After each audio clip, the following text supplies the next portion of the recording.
મારું નામ સચિન પરમાર છે, સ્ટેશન ફાયર ઓફિસર ભુજ. ખાસ કરીને જે ભુજ બી ડિવિઝન જેલમાં આગ લાગવું કઈ રીતે આગ?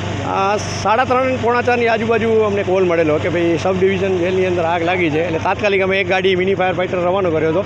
અને ત્યાં સ્થાનિકે ગાડી પહોંચતા તરત જ એમને કીધું કે આગ મોટી છે, તો અમે તરત જ બીજી ગાડી રવાની કરી. એના પછી અમે 2 ગાડીઓ બીજી મંગાવી લીધી. એટલે કુલ 4 ગાડીઓ ફાયર ફાઇટિંગ કરી અને આગને સંપૂર્ણપણે અત્યારે કાબૂમાં લઈ લીધી.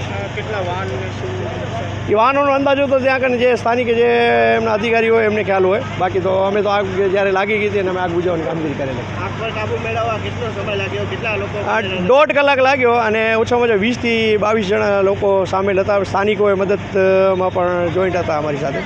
આજુબાજુમાં ભયનો માહોલ હતો.